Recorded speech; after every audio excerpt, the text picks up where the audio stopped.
doo bàyyi fen monsieur Seck ak madame bi di ay xarit nga naan def ko monsieur. y a quoi encore Saliou? Amadou nen da ngaa nopp madame ñoom Ousmane. Quoi? Amadou moo wax loolu.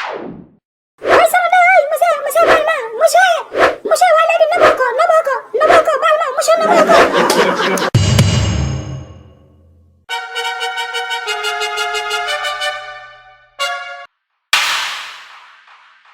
Saliou, toi aussi, tu viens au tableau. monsieur lan laa def. Hé, tais-toi, viens au tableau. ay monsieur baal ma ngir yàlla monsieur baal ma waay. Allez m'appeler vos parents. Allez, sortez de ma classe. monsieur classe bi moom ko directeur moo de moom école bi. Hey, sortez d'ici avant que je... mais xale monsieur Seck lu ñuy doyati laa bëgg a xam. dafa mën a woote ak dafa bu carré boobu mel ni bekk suukar. asalaamaaleykum monsieur Seck na nga def. Ah, vous êtes là.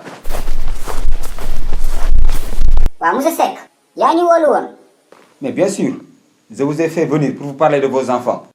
Ils sont vraiment très impolis. monsieur Seck waxal olof fi Sénégal la yow tamit olof la ñu xam la langue nationale yow tamit. monsieur Seck waxal olof. waaw ok baax na. léegi mani maa leen wóolu woon ndax seen doom yi dañoo réew, ils sont très impolis.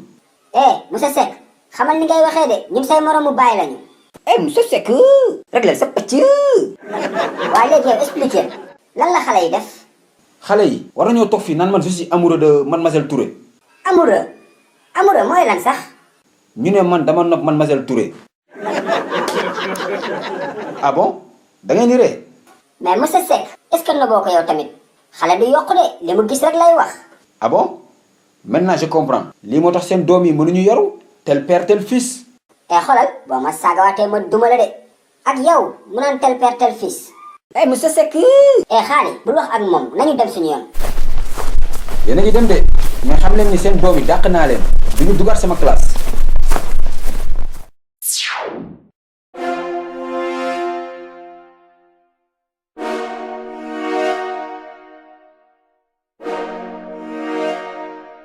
père Soloxo ak père Xaale fii la ñu ma romb léegi ñoom laay góoloo ñu retourné ma dàq sama wërsëg.